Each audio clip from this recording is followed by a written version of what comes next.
Linha de Frente.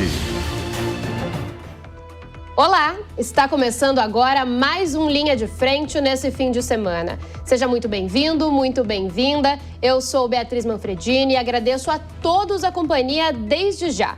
Há quase um ano das próximas eleições em 2026, as movimentações políticas já começaram a ficar mais evidentes. Prefeitos já miram a disputa pelo governo e governadores já estão de olho na presidência. Pensando nesse cenário, o que devemos esperar? É o que nós vamos discutir hoje no programa. E para essa conversa, eu recebo aqui Cíntia Nunes, advogada, jornalista e professora universitária, Elias Tavares, cientista político, Luciana Gaston, advogada especialista em compliance e governança, e Alex André, economista. Boa tarde a todos, pessoal. Obrigada por estarem aqui de novo. Pois é, o debate parece que está longe, mas é quente ainda, né? Então, a gente tem muita conversa pela frente. A gente começa falando aqui de São Paulo, porque Guilherme Derrite, o secretário de Segurança Pública aqui do estado, afirmou nesta semana que pode antecipar a sua saída do cargo. De acordo com o secretário, essa movimentação deve acontecer ainda em 2025. Com a mudança, Derrite retorna ao mandato de deputado federal e poderá se preparar para uma possível candidatura ao Senado. Bom, vou começar com o Elias para explicar um pouco para a gente. Esse é um momento, a gente está usando o exemplo do Derrite, mas de muitas movimentações nesse sentido, né, Elias? Muitos secretários começam a pensar em deixar o cargo. O que isso pode acarretar? Primeiro, a gente falando de um modo geral, de mudanças para um estado. Isso é bom para um estado, essa troca assim já tão prematura? Boa tarde, Beatriz, todo o público. Bom, na verdade você tem um movimento a partir de agora que é a reorganização do tabuleiro eleitoral para 2026, né? O secretário Derrite, ele está meio que antecipando, porque a gente tem o prazo legal de descompatibilização, nome difícil, né? Agora no primeiro trimestre de 2026. Porém, o Derrite está antecipando e a gente enxerga o movimento do Derrite até um pouco isolado, se a gente comparar com outros players que estão se colocando.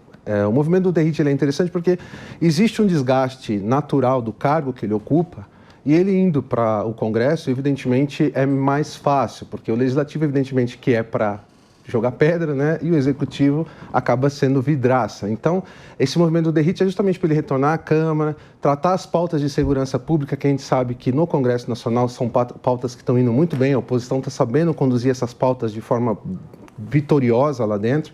Então, ele traz esse retorno do secretário Derrite, sai dessa cena, de certa forma também ajuda, né, o governo Tarcísio de Freitas, que vem ali também sofrendo um desgaste com essa pauta, e ele também acaba antecipando o nome dele para a candidatura ao Senado, que vamos convenhar, né, pode ser ao Senado, mas ele também é um potencial candidato virtual à candidatura ao próprio governo do estado de São Paulo, caso Tarcísio de Freitas seja candidato à presidência da República. E houve até um impasse aí recente, o Derrite disse que poderia sair o quanto antes, né? A Luciana falou em dezembro, por exemplo, depois falou que esperaria até março, que é o prazo legal para deixar o cargo se Tarcísio quisesse, mas tem um desconforto entre os dois, né? Sim, há um desconforto e a gente não pode esquecer que o Tarcísio, ele é estrategista. Então, ele passa bem pelo PL, pelo PSD, com a própria relação... Luciana, desculpa. Oi? Diga. Tá, vou pedir para você começar a resposta de novo, por favor. Preciso fazer alguma deixa? Não, pode começar direto. Valendo, Luciana.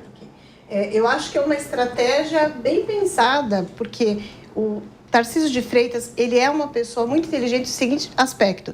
Ele tem um bom relacionamento com o PL, ele tem um bom relacionamento lá com o PSD, então ele está formando as bases. E o Derrite, ele respeitando esses prazos eleitorais previstos lá na lei das eleições, bem como na Constituição, porém, voltando ao Senado, ele vai conseguir se posicionar, porque a gente não pode esquecer que a gente tem o Ricardo Salles, que está lá nos Estados Unidos, que é do Novo, que também deve compor uma chapa para o Senado paulista. E isso vai fazer com que ele tenha uma exposição maior perante o eleitor e vai evitar um desgaste maior da sua imagem, porque São Paulo nós tivemos aí um número absurdo de policiais presos, a violência ainda continua e não é bom nem para o Tarcísio e nem para o próprio Derrite a permanência dele no cargo. Cíntia, e nesse caso de pautas assim mais polêmicas, esse é um fator, então, que pode acabar ajudando, como Elias e a Luciana comentaram.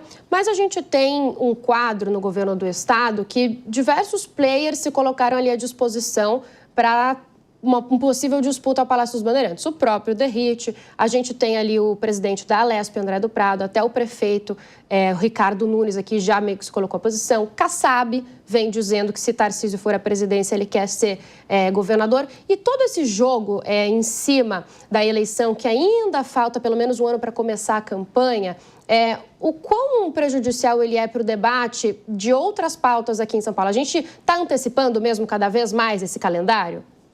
Bom, boa tarde a todos, a você que nos assiste, a essa bancada. Boa tarde, Beatriz, é sempre uma honra estar aqui nessa bancada tão qualificada. De fato, esse cargo do Derrite, nesse momento, é um cargo muito vitrine, né? Porque você trata de uma questão nevrálgica que é a segurança. E, de fato, eu não sei dizer se a gente tem uma questão de pior ou melhor situação de segurança em São Paulo, numa cidade que historicamente é insegura.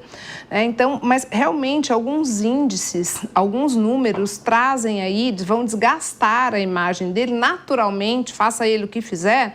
Então, este afastamento, ele acaba sendo estratégico. Mas, bem como você disse, Beatriz, acaba que cada vez mais, por N motivos, por N justificativas, vai se descompatibilizando, tentando sair antes, e isso atrasa mesmo a função no próprio cargo, né? Quando alguém assume um cargo que a gente espera, historicamente, e é o que não acontece no mais das vezes, é que a pessoa termine aquele mandato para o qual, aquele cargo para o qual ele foi escolhido, porque se deposita naquela pessoa a esperança de um projeto que que espera renda frutos. Então, cada vez mais esses cargos sendo utilizados como meios, embora o discurso dele, pelo menos aqui me consta, é que ele quer participar mais do PEC da segurança, então que ele faria esse caminho até mesmo para somar nessa função. Mas a gente sabe que há outros interesses sempre por trás dessas movimentações, né? Tudo uma estratégia. O tabuleiro já está movimentado e vai continuar. Então, de fato, desgasta sim e acaba atrasando, sem dúvida, as pautas que importam. Por isso que se diz que em ano eleitoral nada se faz, mas agora todos os anos parecem eleitorais. Pois é, a pauta sendo antecipada. E aí, Alex, é o momento do secretário de Segurança Pública, em meio a tantas polêmicas que foram colocadas, em meio ali a um debate forte de segurança, sair para pautar a segurança também? Ele diz que é pela PEC de Segurança Pública, mas na Câmara, na esfera federal? Primeiramente, boa tarde, Beatriz, boa tarde a todos aqui da bancada que nos assiste. Realmente, eu concordo até com as palavras da Cíntia. Acho que, dando um passo para trás aqui, Beatriz, na sua pergunta, eu vejo que, falando, né, em relação a plano de Estado, né, ou seja, a gente não consegue observar realmente com uma pasta que ela é tão sensível com temas que precisam de anos para serem endereçados. Uma das pautas, por exemplo, foram muito debatidas e foi muito criticado, até mesmo uma pauta sensível, a questão das câmeras nos policiais, né? Isso, claro que isso foi até levado para uma esfera uma esfera lá no governo, que ainda tem uma discussão dentro do Estado de São Paulo se isso aumenta ou diminui os crimes. Mas o que eu quero dizer é o seguinte: todas essas pautas foram muito sensíveis, acabam penalizando a imagem do Derrite. E, por si só, isso, deixando o Derrite cada vez mais fraco nessa pasta, ele tende a antecipar esse movimento junto com o desgaste que já foi comentado aqui, junto com o Tarcísio de Freitas. Então, a saída do secretário, a possível saída do secretário, é uma medida muito, não só do tabuleiro, mas também de uma medida de evitar maiores desgastes, né? Ou seja, já que essa pasta, como foi muito comentado aqui por todos, é uma pasta mais sensível, já que a violência acaba trazendo esse cenário. E também eu coloco aqui também uma questão da justiça, né? Ou seja, prende e solta, ou seja, um trabalho de enxugar gelo, né? Não é só a polícia que é culpada, né? Também as leis que também não são tão bem colocadas. Enfim, acho que um ponto aqui a gente vê um grande problema também na parte da justiça, e aí não é só o secretário que resolve, mas acaba resvalando, né? Acaba o resultado, todo mundo reclama do secretário. Então eu vejo que essa discussão ainda deve continuar, e a saída, né, essa possível saída, já é claramente, como todos colocaram aqui, uma jogada no tabuleiro, e a gente deve observar esse movimento mais para frente. E a situação do Tarcísio, hein, Elias? Vai ser definida mesmo só mais para frente? A gente falou vários nomes que são aliados dele, mas estão com um olho ali no peixe, outro no gato, né? Inclusive, a senadora Mara Gabrilli disse recentemente que vai abrir mão de disputar outro cargo no Congresso Nacional, porque quer disputar aqui a Alesp, um cargo como deputada estadual, para ajudar a impulsionar o Kassab no estado de São Paulo. Sim. O Tarcísio, ele é o jogador parado, né? Ele tem uma situação confortável para ele hoje. Ele é um governador bem avaliado, as pesquisas mostram que ele é, nesse momento hoje, imbatível para a reeleição. Ele aglutina, né? Quando a gente fala Tarcísio reeleição, você vê que simplesmente somem os outros nomes, ficando ali um espaço apenas para a esquerda ocupar, e o centro-direita totalmente alinhado ao Tarcísio de Freitas, né? Quando ele cogita, né? Ele não, mas quando o seu nome aventa para ele ser presidente, candidato à presidência da República, surgem aí no mínimo 6, 7 nomes, a Beatriz colocou muito bem aqui algum desses nomes aqui, né? Então a situação dele hoje é confortável até também o período de descompatibilização, né? E a gente precisa entender qual vai ser a orientação. Ele é muito próximo ao ex-presidente Bolsonaro, então ele precisa aguardar o que o Bolsonaro vai fazer, vai se manifestar. E aí é um ponto crucial, porque ele tem que se descompatibilizar no primeiro trimestre do ano que vem para poder ser candidato a presidente, e aí fica aquela questão, se não tiver definida a direita, aí ele vai ficar de fato ali num beco sem saída, porque se ele se descompatibiliza e não é o candidato, ele não tem como concorrer, a não ser que seja Senado, né? O que hoje, atualmente, a gente enxerga que não seria o ideal para ele, né?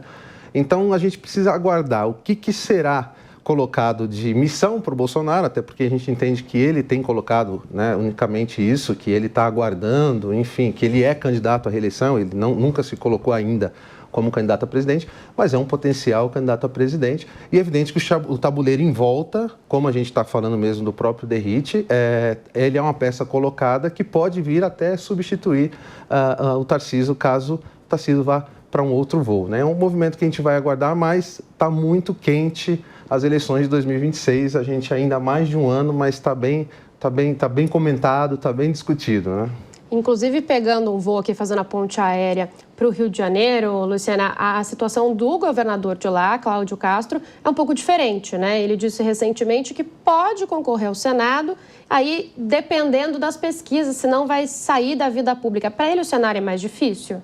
Eu acredito que sim, porque o Tarcísio ele tem um índice de mais de 80% de aprovação no Estado. E o Tarcísio, se ele resolver concorrer a presidente da República, ele tem o Derrite como sucessor. A estratégia da saída do Derrite para o PP, que pode vir uma união, está formando aí uma união com a União Brasil, isso vai favorecer muito o Tarcísio nas eleições, e o governador do Rio não tem a mesma visibilidade. E ele enfrenta um problema de violência lá, uma fragilidade estatal muito grande relacionada a São Paulo. São Paulo é um estado, de certa forma, independente, é um estado de destaque no cenário tanto nacional quanto internacional e que tem grande influência no cenário político-econômico do nosso país. Então, eu entendo que há sim uma divergência, uma disparidade entre ambos. Já para o prefeito do Rio, sente a situação também diferente do Cláudio Castro, né? Eduardo Paes quer chegar ao governo e tem uma situação melhor. É que Rio de Janeiro é um cenário à parte, né? A gente, quando fala de Rio de Janeiro, a gente tem problemas estruturais que acompanham quem quer que lá esteja, aparentemente até insolúveis, né?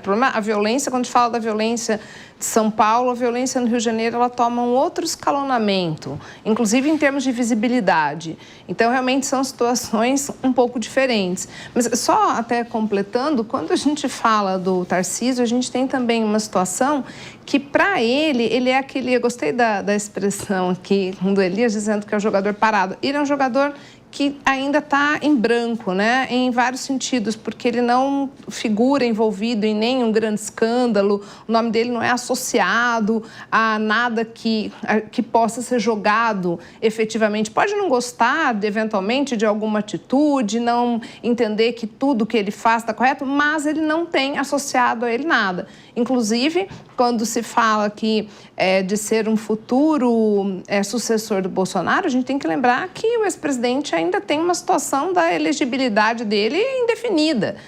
e que me parece até um pouco cruel essa amarra política que ele faz com possíveis sucessores, porque ele queima de uma forma a direita e a centro-direita quando ele se coloca como o único nome possível e com isso, sem saber se poderá, o que o cenário indica, não está tão simples assim. E com isso inibe e, como se disse aqui, os outros peões aí ficam sem saber se vão contribuir para o checkmate ou não. Então, realmente, no Rio a situação é um pouco diferente, até como a Luciana disse também, existe uma visibilidade menor, né? A gente não tem a mesma projeção, que eu às vezes atribuo até mesmo a proximidade do Tarcísio com o ex-presidente. Alex, a gente cita muitos nomes da direita em vários debates, né? E a gente ouve que a direita tem diversos players, pelo menos aí 4, 5 possibilidades de candidatos, enquanto a esquerda está num cenário mais complicado aqui em São Paulo, inclusive, num cenário federal com menos opções. Mas será que isso é até bom? Pode ser bom para a esquerda, uma vez que a direita talvez divida muitas forças aí nesse cenário de 2026? Beatriz, eu vejo que a direita precisa se concentrar em um nome, já que até com a saída, a questão da inelegibilidade do governo do próprio Jair Bolsonaro, traz essa definição de quem o Bolsonaro irá apoiar. Claro que ele está utilizando o tempo a seu favor, até mesmo nessa questão da possível prisão do ex-presidente, enfim, ele está utilizando esse tempo. Mas eu vejo que o relógio está passando e aí, cada vez que passa, essa ansiedade aumenta. Inclusive, ao longo dessa semana, foi publicado algumas matérias durante a mídia, colocando essa chapa Tarcísio e Michele.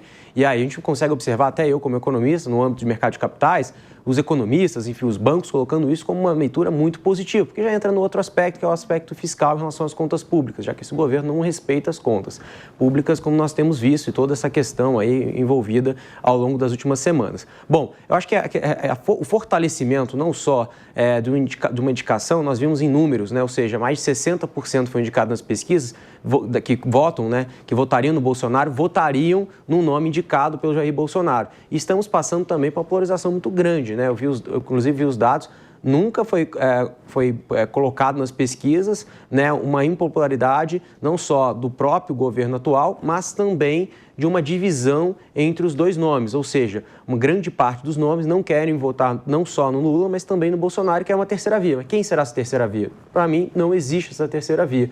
Por hora, a gente vai observar essa polarização novamente nas próximas eleições. Porém, o próprio PL, que é a principal legenda em relação a onde está aí realmente o Jair Bolsonaro, ele vai precisar fazer essa articulação, na minha opinião, o mais rápido possível, porque precisa consolidar a direita, senão a direita vai ficar que nem as eleições passadas, vai ficar uma direita fragmentada, uma direita que parece estar brigando entre si. E eles precisam se unir. E, claro, esse movimento que a gente estava falando do Derrite, com o Tarcísio, é uma legenda, mas estadual. A gente precisa levar essa esfera para o governo, ou seja, para uma pauta de governo nacional, para a gente conseguir observar toda essa mudança. Claro que eles têm uma ciência disso, mas a gente precisa começar a observar de uma forma concreta essa leitura, e isso depende de grande parte, não só do presidente do PL, Valdemar Costa Neto, mas também do próprio Bolsonaro, e indicar esse nome, começar a verbalizar e rodar o Brasil para começar a testar junto com as pesquisas. Luciana, alguns desses nomes, como Ricardo Nunes, Eduardo Paes, que a gente já está jogando para frente, são nomes que, apesar de terem sido reeleitos, foram reeleitos agora. Está fazendo 6 meses agora, até o tema do nosso programa, esses 6 meses aí de primeiro mandato. Para o eleitor, como que cai isso? Eles assumiram agora um segundo mandato e estão pensando no próximo, no governo, e talvez abandonar? Eu acho que causa uma certa insegurança, porque nós vemos um cenário econômico complicado, a política está muito instável, e aí o eleitor, ele fala, olha, eu escolhi este candidato, ele acabou de entrar e ele vai deixar o seu mandato, em quem eu vou votar? É preciso que se acabe com os projetos pessoais, porque hoje a gente tem uma direita, que nós temos a Lizema, temos lá o Ratinho, temos a Michele, o próprio Tarcísio, como pretensos candidatos, mas a gente não tem um nome forte, e isso causa instabilidade. Eu acho que a grande sacada dos candidatos e da direita vai ser o seguinte, formar uma chapa já de olho, não só no cenário que nós temos hoje eleitoral, quando eu falo questão legislativa, nós estamos próximos aí de uma aprovação do PL 112.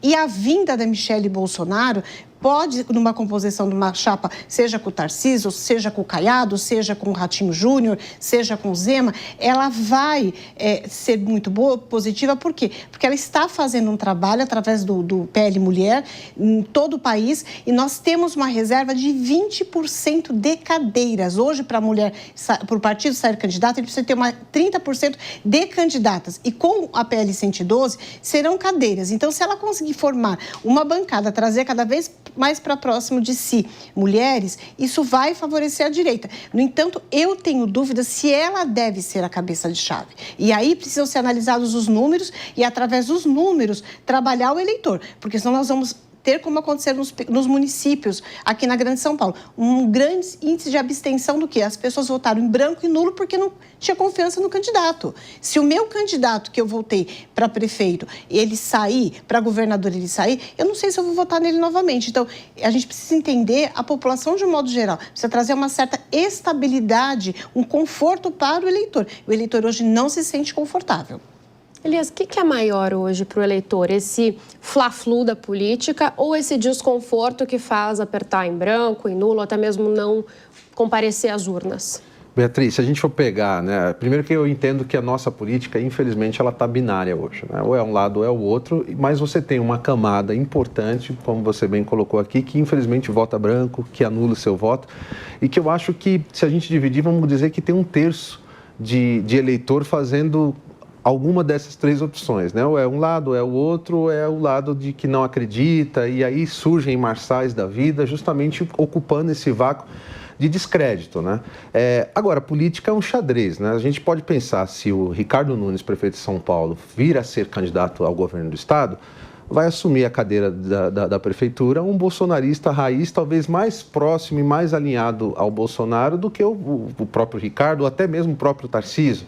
Então, assim, no mesmo tempo que existe um descrédito, a gente também tem que lembrar que existe case de sucesso, né? Ou seja, prefeitos eleitos recentes que abandonam o seu posto com menos de 2 anos de mandato, disputam uma eleição estadual e tem êxito, né? A gente viu o José Serra, deixou o Kassab e foi eleito, depois a gente viu o João Dória, que deixou o Bruno Covas e também foi eleito governador do estado de São Paulo.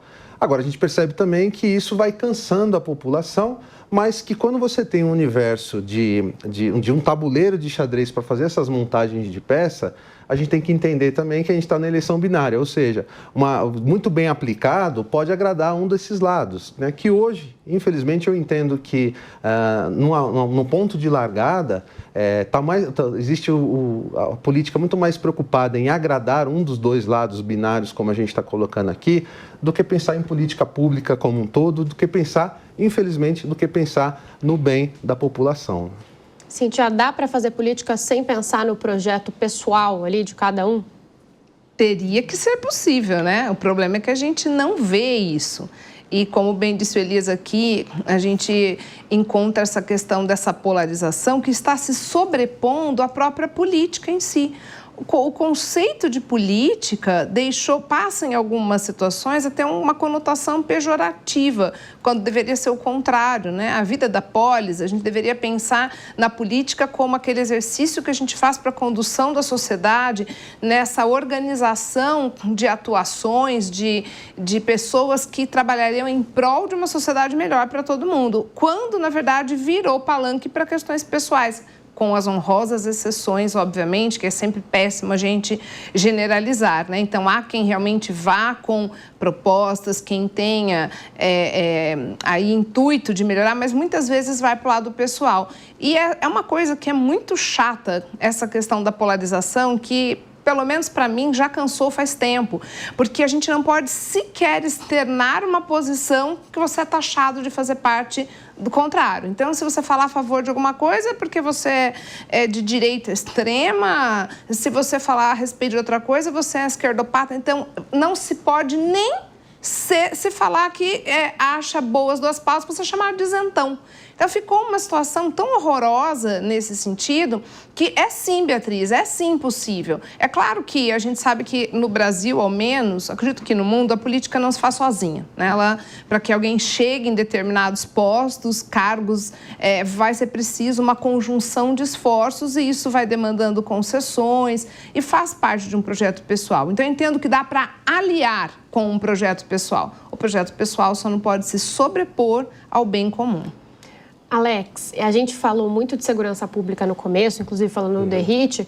Segurança tem sido apontado aí como um dos principais problemas, né, pelos especialistas, pela população, aliás, nos levantamentos. Mas e a economia? O quanto que a economia influencia na eleição do ano que vem?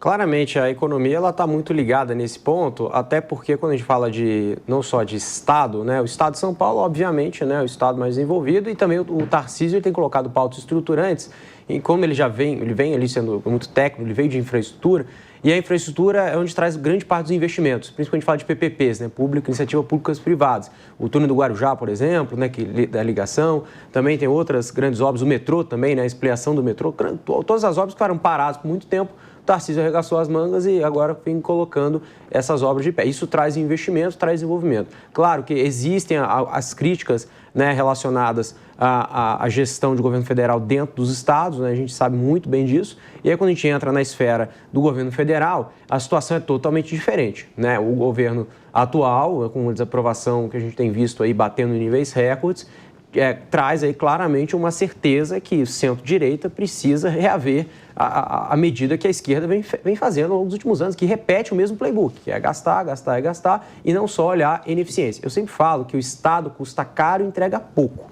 E isso já é de muitos anos.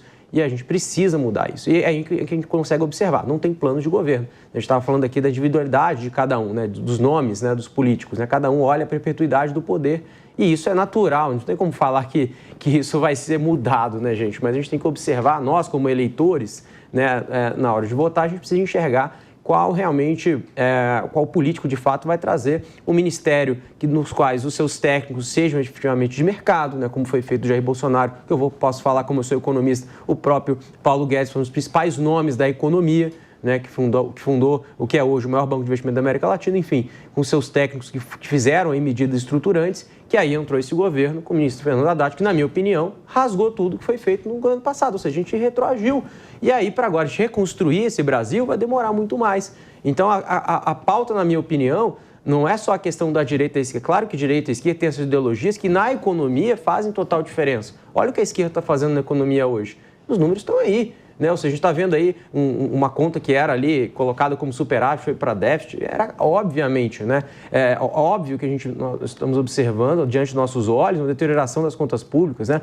As estatais, né, em prejuízos históricos, né? Enfim, posso citar diversos motivos aqui. Não tem como defender esse governo na pauta econômica. Se tiver outra pauta aqui, alguém quiser defender, tudo bem, mas na pauta econômica não existe nenhum argumento que a gente possa defender. Aí abre um pretexto para realmente, para quem gostava do Lula, começa a não gostar, principalmente os empresários. Nós vimos grandes empresários que são simpatizantes do Lula agora começam a falar algumas frases, como agora estou com medo, né? Agora eu começo a ter um desconforto, né? Justamente porque as taxas de juros estão altas por um governo que foi entregue a uma pauta econômica tão pífia.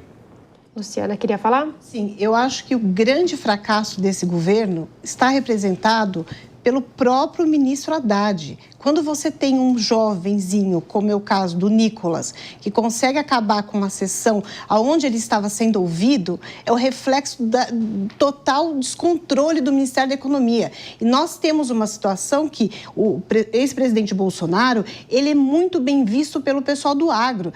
Tanto é que, neste ano, o vice-presidente Alckmin foi enviado para a AgroShow lá em Ribeirão Preto, justamente por quê? Porque o Lula não participou dos outros anos, o ex-presidente Bolsonaro participou e sempre esteve muito próximo. Então, eles estão atirando para todos os lados para tentar recuperar uma situação da qual eles não conseguem. E nós temos a questão eleitoral, que são das coligações. Nós temos uma fusão aí entre MDB e PSDB, que favorece, aqui em São Paulo, vamos pensar no Ricardo Nunes? Não sabemos. Mas favorece ao Tarcísio? Pode ser que sim. Então, nós temos que aguardar esse novo cenário e eu acredito que, uma vez definindo a situação do ex-presidente Bolsonaro, decidindo quem vai ser o candidato da direita, dificilmente a esquerda consegue se reeleger, porque a população não aguenta mais. É tanto a população quanto o empresariado. O empresariado hoje ele escolhe, ou ele paga direitos trabalhistas, ou ele vai pagar impostos. Nós temos a questão da IOF, que começou a falar, até não temos uma definição. E temos que parar com o desvio, de maquiar os problemas de corrupções. Tivemos uma CPI das bets, para quê? Para mascarar a questão do INSS. Agora está o Haddad tentando se explicar e resolver a questão do IOF, e aí o Alex me corrija. Não tem uma definição. Se eu sou empresário, se eu sou investidor internacional, para que eu vou investir num país com uma insegurança econômica e jurídica como a gente está tendo aqui? Alguém mais quer fazer alguma colocação?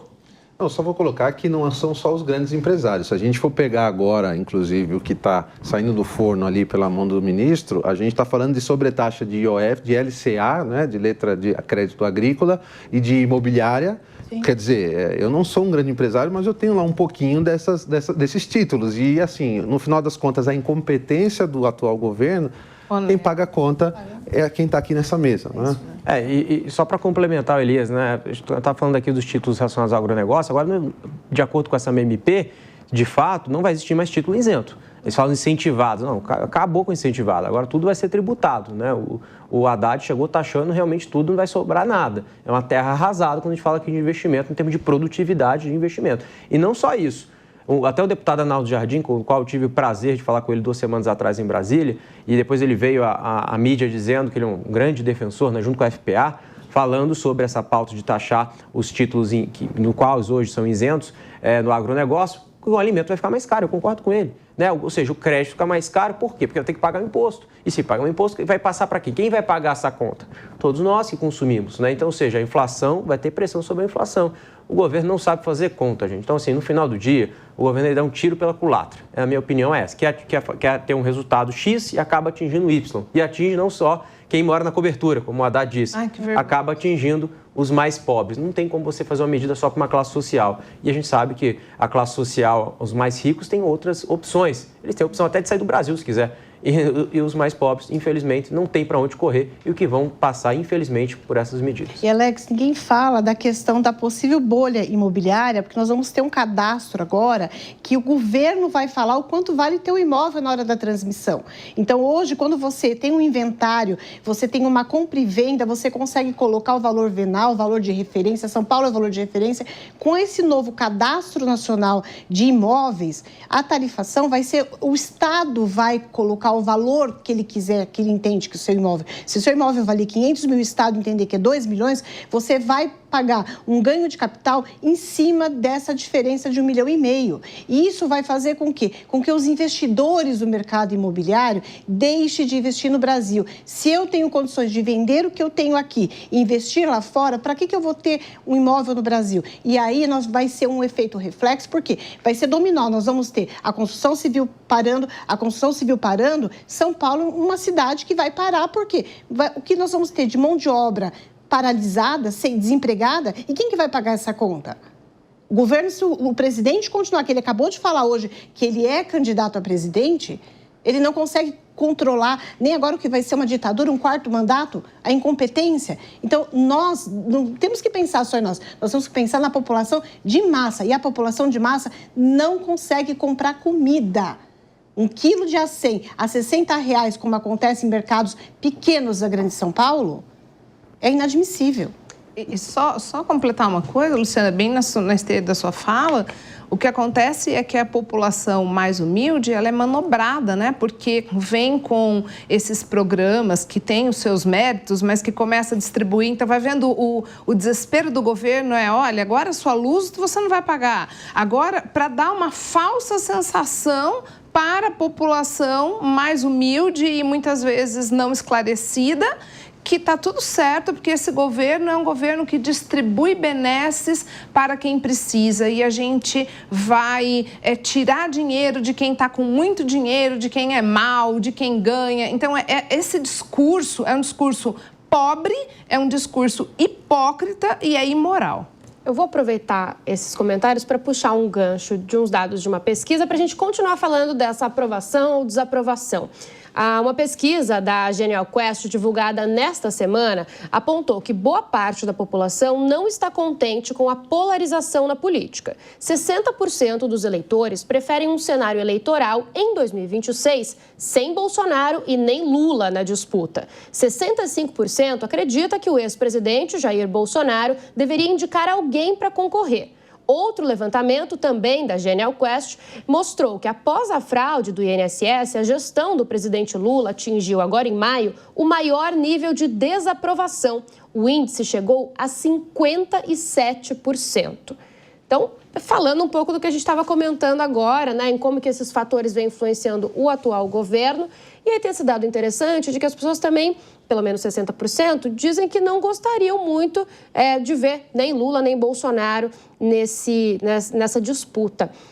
Até que ponto, Elias, ajuda, influencia, então, agora, ou atrapalha a indicação direta de Bolsonaro de um nome da direita, por exemplo? Bom, eu entendo que a gente está vivendo um momento, até pela própria pesquisa, quando faz ali cenários de segundo turno, Beatriz, você vê o quão potencial os candidatos de centro-direita estão se tornando, não é? Independente, até mesmo o piorzinho deles ali na última pesquisa que foi feita, que é justamente o Zema e o Caiado, você vê que mesmo assim são um potencial de voto de segundo turno que eles têm importante ali. E quando você pega uma camada um pouco acima, Ratinho Júnior, Tarcísio, e acho que tem mais um, né? Mais um ou dois aí, que ficaram na margem de erro dentro da disputa com o Lula, você percebe o quão forte essa questão contrária ao PT ou à esquerda está se tornando. Por quê? Vamos convenhar, né? Esse escândalo do INSS, diversos escândalos que já surgiram e que estão no país, enfim, ele afeta diretamente uma classe que o governo diz proteger, que são os aposentados. Então, na medida que as pessoas começam a entrar no aplicativo, no meu INSS, e vai vendo que ela está sendo roubada diretamente por quem deveria proteger, ou quem mais diz que protege, o efeito é justamente esse. Vai criando ali justamente esse afastamento do próprio eleitorado da esquerda, muitas vezes, e vai empurrando cada vez mais o cenário para 2026 entre quem será o nome, ou seja, do Bolsonaro mais ligado ao campo do centro-direita, que vai se fortalecendo cada vez mais, né? Cíntia, como que fica essas indicações ou mesmo a aparição dos dois ali, dependendo da situação do ex-presidente Jair Bolsonaro, em 2026? Isso reflete mais nos eleitores mais próximos ou mais afastados da política? Com certeza vai misturar tudo, porque o mais afastado, ele vai procurar achar uma saída e não vai ter, porque... Ou você, a não ser que você seja realmente assim, eu tenho definido que eu sou um eleitor do Lula, eu sou definido que eu sou um eleitor do Bolsonaro, então essa pessoa, ela não, nada que aconteça vai mudar o que ela pensa. Isso é o que a gente diz, né? Tem um político de estimação, então isso esquece. Mas as pessoas que estão mais afastadas, as pessoas que estão mais vinculadas à política, muitas vezes vão procurar no cenário, tendo só dois nomes e os dois, neste momento, o primeiro, o Bolsonaro, a gente não sabe a situação. O Lula, nós sabemos a situação, né? Péssima como a gente tem hoje. Então, assim, nós estamos naquela situação, Beatriz, que se correr o bicho pega, se ficar o bicho come. Não tem para onde correr. E se confirmar esses dois nomes, eu honestamente sinto que o cenário é muito ruim para nós, porque os dois têm antagonistas muito fortes e muitos pontos que vão ser...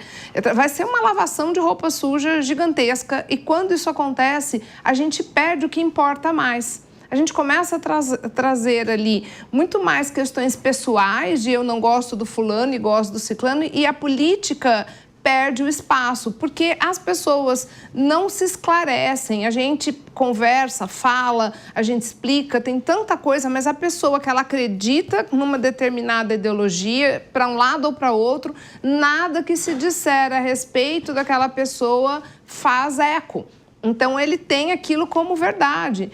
É por isso que a gente tem, mesmo depois de tudo o que aconteceu da Lava Jato, a gente teve Lula 3 e vamos aí para o Lula 4 se nada for feito no sentido de mostrar que esse governo, até onde nos consta, estamos aqui no segundo tempo dele e o país está indo de mal a pior. A economia péssima, a credibilidade péssima, o cenário internacional péssimo, condutas risíveis de fala um pacote hoje, amanhã não era bem isso, muda.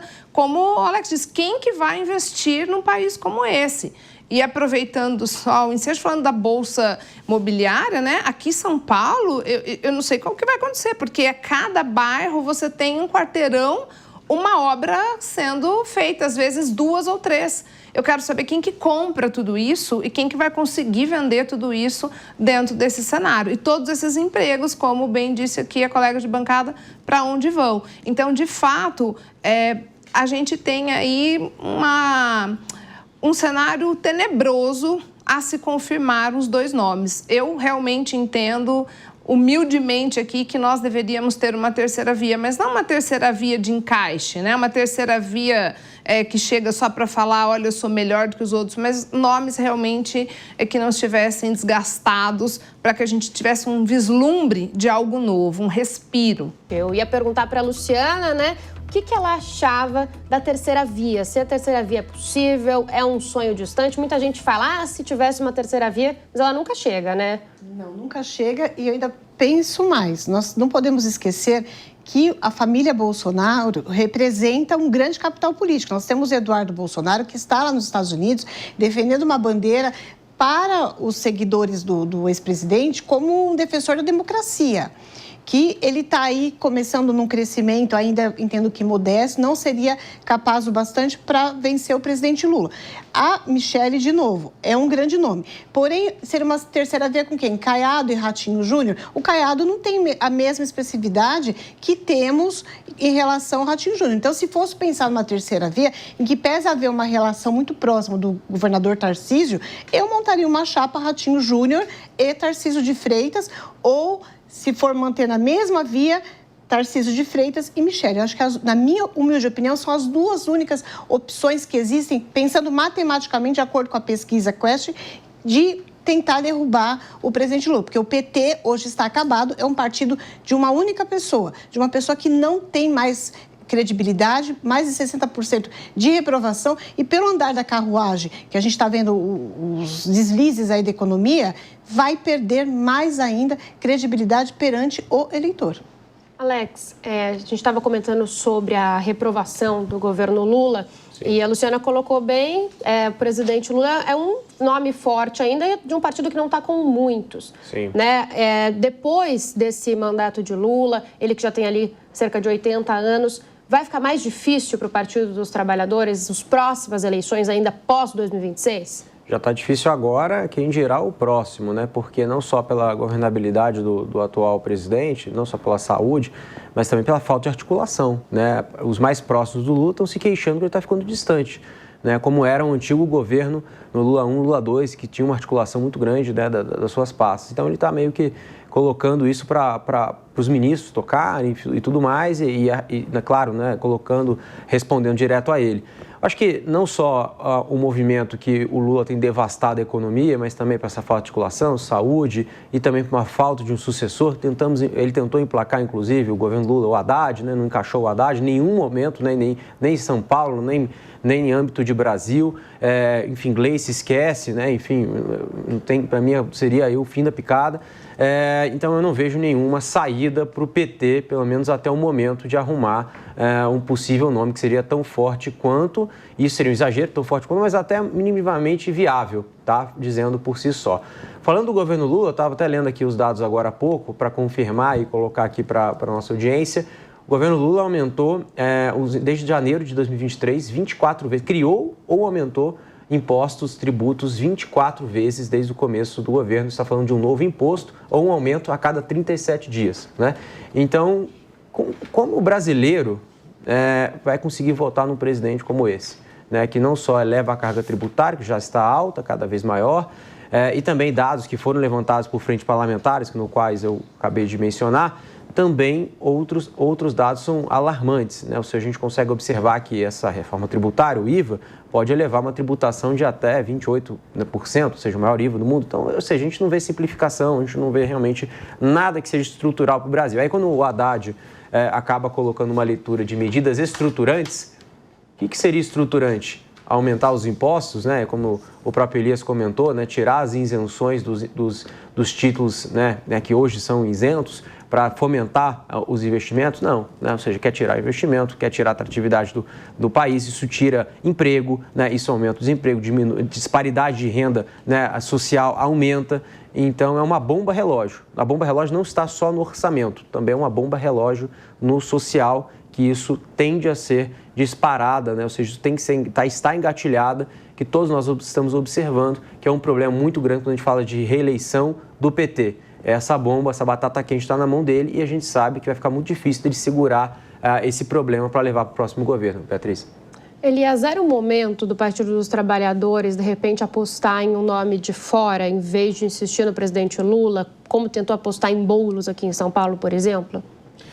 Beatriz, seria o momento, mas a gente, por outro lado, eu não consigo enxergar, porque se a gente parar para pensar, desde que eu acompanho política, eu gosto de política desde pequenininho, você vê um nome certo na eleição presidencial, que é o nome do Lula, né? Isso desde 85, 89, a primeira eleição que teve direta.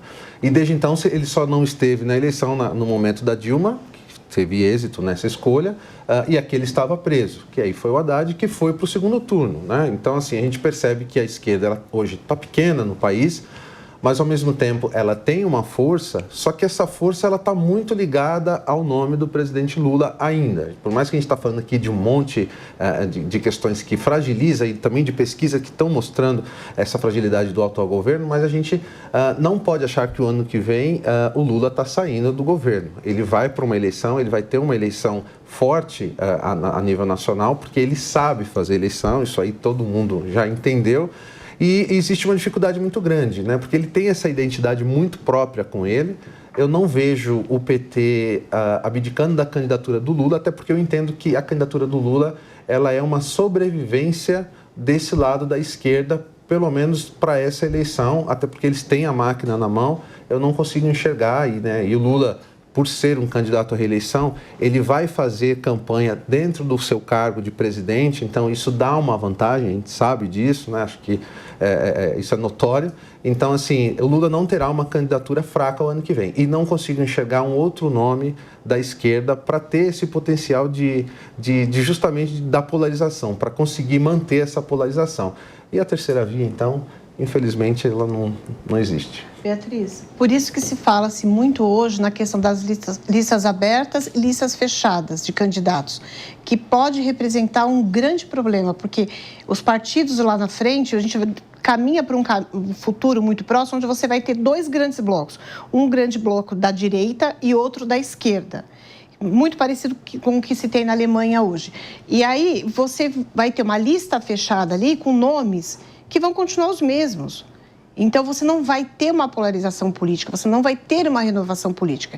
E isso favorece quem? Favorece a esquerda, porque a esquerda, ao invés dela crescer em número de candidatos, não, ela se manteve em número de eleitores, porém ela não tem sangue novo. Você não ouve falar de uma esquerda jovem, como acontecia lá na época dos meus pais. Hoje não, hoje o que você tem é uma vertente crescente cada vez mais de uma juventude de direita, seja moderada ou extrema-direita, e um empobrecimento e um envelhecimento da esquerda. Então, nós não temos uma sucessão. Eu entendo que a esquerda, se não houver um crescimento do Haddad, ela se acaba aqui. Nós temos uma ministra que defende o meio ambiente que é criticada pelo seu próprio Estado, porque ela se desvinculou das suas raízes. Como que um governo ele quer se manter com ministérios ruins, o Ministério do Meio Ambiente, que é extremamente importante, estamos batendo nas portas da COP30, passando vergonha na Europa, um presidente que carrega-se consigo uma primeira-dama que não consegue ter postura de uma mulher no chefe de Estado, um aspecto de trazer um discurso político voltado para quê? Para mostrar o pessoal lá de fora que nós temos, sim, investimentos em capital social nas pessoas. Ela tem que estar lá fora para se aproximar das primeiras damas, para trazer o quê? Interesse para investimento de projetos sociais no Brasil, como já aconteceu no passado.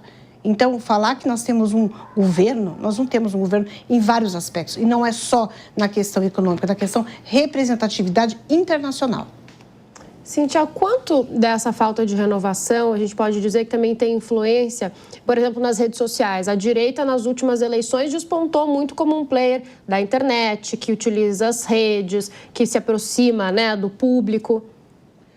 Na verdade, quando a gente fala de política e redes sociais, a gente agora vai esbarrando num outro problema, né? Porque nós tivemos aí esse debate das últimas eleições sobre fake news e a gente percebe, infelizmente, um certo tolher da liberdade de expressão no nosso Brasil, goste-se disso ou não, em que há um cuidado de tudo aquilo que se fala, inclusive e sobretudo em época de eleições. Então, de fato, nós tivemos aí um papel muito grande das mídias sociais, porque o jovem hoje ele não vai ler, o novo eleitor, ele não vai ler jornal, ele não vai assistir muitas vezes um programa como um programa mais sério que vai debater política, ele vai procurar informação mais rápido. Eu estou falando do jovenzinho ali, lógico, nós temos os engajados, nós temos aquelas pessoas que já têm uma propensão maior e que vão se informar. Mas assim, grosso modo, nós temos hoje uma cultura das redes sociais. Então a pessoa compra como verdade uma fala, um recorte de uma fala, e isso vai empobrecendo o debate político. Como se disse aqui, nós não estamos, acho que até mesmo, sabe, por um desgaste que o jovem já está também cansado, porque primeiro que ele não entende, segundo que ele ouve um discurso que nunca muda e é sempre igual. Então o jovem foi se afastando. A gente percebe que a nossa juventude de hoje, ela tem um perfil completamente diferente. É uma geração que mira em outras coisas e que, se puder, então vai até embora do Brasil, né? E tem gente, eu vejo assim, que não quer nem votar. Quando eu ia fazer 16 anos, a primeira coisa que eu quis fazer era tirar o título, porque eu queria participar, eu queria entender, eu queria votar. Hoje eu tenho sobrinhos que já vão fazer 18 e não querem, porque não quero me envolver nisso, não gosto, é tudo igual. E só ouve a política, como a gente falava, como alguma coisa negativa. Porque a falta realmente de um engajamento político positivo e não um engajamento emburrecedor, né? Criador de doutrina, seja para um lado, seja para o outro. Eu digo que quando o presidente Lula ganhou, eu não gosto da esquerda como ela está no Brasil hoje, não gosto. Mas quando ganhou, eu moro no Brasil, eu não vou embora daqui, eu fiz votos que fosse um excelente governo. Eu preferiria estar aqui hoje dizendo, nossa, que bom, dou uma palmatória, eu não gosto, mas está tudo ok. Só que não é essa a realidade. E a gente tem que parar de um discurso que vai ser uma esquerda ou uma direita, e é isso que ocupa as mídias, é porque o que a gente precisa é de alguém que faça alguma coisa de verdade para o nosso país, não só para a classe A, para a classe B, ou um discurso hipócrita, a gente defende os pobres, né? Porque não só é do pobre que o país é feito, ele é sustentado por todas as classes sociais, cada uma fazendo o seu papel. A gente não pode demonizar uma classe como se ela fosse responsável por todo o desastre que sucumbe aos demais. E vamos falar de reeleição, então? Uma pesquisa apontou que 56% da população é favorável ao fim da reeleição para cargos do Executivo. Já 37% dos eleitores são contrários à PEC, que busca implementar o fim da reeleição. O projeto de lei tramita no Senado e já passou pela Comissão de Constituição, Justiça e Cidadania. Os dados são da pesquisa recente da Genial Quest. E aí, Alex, esse projeto, então, que quer impactar, quer mudar a reeleição, né, quer acabar com a reeleição, ele é bom para a gente falar de projetos, por exemplo, porque aí esticaria mais um ano ali o mandato. Não tem muita gente que fala que vai deixar um tempo a mais ali para a pessoa governar e ela vai ficar sem pensar tanto na campanha, como a gente falou, sem essa antecipação. O que você acha? Olha, eu vou começar com a concepção da reeleição, né, com o FHC em 97, que foi justamente também questão econômica, né, do Plano Real. Se não tivesse a reeleição, provavelmente essa perpetuidade, depois dos planos econômicos fracassados, nós não teríamos sucesso do Plano Real de hoje. Então, acho que começando sobre essa opinião, ou seja, de uma perpetuidade de um governo que traz resultado. A questão é que as figuras que não trazem resultado acabam voltando para uma opinião pública porque realmente o eleitorado não tem conhecimento, por incrível que pareça, do que está sendo colocado em pauta, senão o próprio Lula, na minha opinião, não teria voltado às cenas da política. Bom, em relação se vale, na minha opinião, né, o que seria mais válido, né, de uma reeleição, uma extensão da candidatura do presidente, eu teria uma percepção do seguinte: vou fazer uma pergunta que se vai traduzir numa resposta posteriormente. Será que a fim da reeleição se traduziria numa renovação política ou só mudaria de nome? Essa seria a minha provocação, porque como está falando de polarização aqui, não teríamos ali novamente essa medida como uma terceira via, para emplacar uma terceira via, já que teria um ano a mais, aí sairia ali, como o próprio Elias falou, alguns marçais da vida, né? Ou seja, já que não teria condições da perpetuidade do poder. Logicamente, como nós vimos em vários momentos, teríamos uma indicação, como nós vemos na Câmara, como nós vemos no Senado, dos seus padrinhos políticos, enfim, dos seus indicados políticos. E é natural, isso acontece em todas as esferas. Então, eu não vejo que isso seria uma solução para o problema. Mas sim, de fato, a perpetuidade do governo, ela é questionada. Porque quando a gente olha desde 97, que possibilitou a reeleição, aproximadamente metade, se não me engano, dos presidentes foram reeleitos. Né? E aí, metade não foram, né, na sua totalidade. Então, eu vejo a eficácia disso. Por hora, só para finalizar aqui a minha colocação, eu vejo que o governo, né, que seja de fato, que tenha medidas estruturantes, e aí novamente, não estou falando deste governo, eu estou falando do próximo governo, um ano a mais não vai fazer diferença. Na minha opinião, não faz diferença. Porque mesmo que, mas ele não vai trabalhar, porque sempre fala que o último ano, né, do quarto ano, está comentando aqui que é um ano político, né? O próprio Lula falou que a partir de junho vai fazer política, né? Falou, não, eu vou ter ali, vou resolver o pacote de gasto, depois eu vou fazer política, né? Deixou bem claro.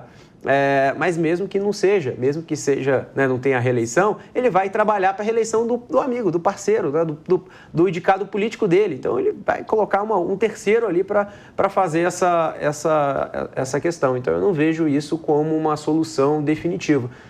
Então, minha resposta aqui, só para não ficar sem resposta, estou trazendo vários elementos, mas a minha resposta, acho que a reeleição pode ser a reeleição como está, para mim, pode continuar, mas o que vai depender é quem está sentado na cadeira. Um ano a mais, um ano a menos, não vai mudar. Concorda, Luciana? Concordo e digo mais, o único benefício que nós vamos ter com o fim da reeleição e com essa mudança desse cenário todo aqui, com eleições, um mandato um pouco maior, vai ser uma economia com o alto custo que nós temos hoje durante a realização de uma eleição a cada 2 anos, de acordo com a PEC.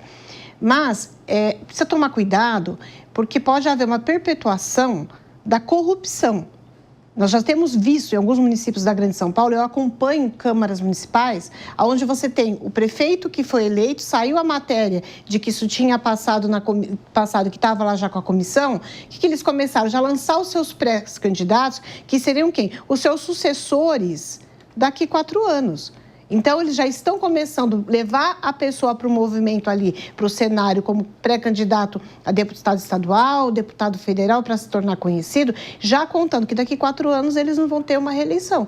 Então, precisa tomar cuidado porque nós temos um alto índice de corrupção dentro do ambiente político, pode haver uma perpetuação de cabeças-chaves, um desinteresse do jovem em querer ingressar para o ambiente político, como a Cíntia disse agora há pouco, o jovem não tem interesse. Eu sou mãe de uma adolescente de 15 anos que vai votar, teoricamente, na primeira eleição no ano que vem. Ela me perguntou ontem, que ela chegou em casa falando do discurso, de novo, do Nicolas, eu vou votar nele para presidente. Eu fui explicar para ela que ele não tinha os 35 anos que é exigido, então não vou votar. Quando ele tiver idade, eu voto nele. E isso vai ocasionar o quê? Uma perpetuação, os antigos vão permanecer, a corrupção vai aumentar e nós vamos ter a falsa sensação de uma economia do dinheiro que é gasto com essas eleições. Então, precisa acender não é uma luz amarela. Eu já entendo que tem que ir para uma luz vermelha e precisa ser feito um estudo, efetivamente, de quanto isso vai impactar, tanto em questões econômicas, quanto em questões sociais e políticas para o desenvolvimento do Brasil, do povo brasileiro, que é o que interessa. Não interessa interessa ter um político em 4, 5 mandatos, como nós temos hoje, quando você trata do legislativo, porque assim, eu vou mexer no queijo do executivo. Do legislativo, ninguém abre a boca. Então, você tem uma cidade aí que tem um vereador que está há 50 anos no cargo. Na minha cidade, temos vereador com 22 anos de mandato. Não muda, não virou profissão ser político, vereador, ser deputado. Então, tem que rever essa PEC. Olha, pessoal, o assunto é longo, tem bastante tema ainda pela frente, mas o tempo é curto. Queria agradecer a participação de vocês, dizer que espero todos novamente em breve e agradecer, claro, a sua companhia aqui também. Nós vamos encerrando o programa de hoje. Agradeço bastante a audiência e até o próximo sábado. A opinião dos nossos comentaristas não reflete necessariamente a opinião do Grupo Jovem Pan de Comunicação. Realização Jovem Pan News.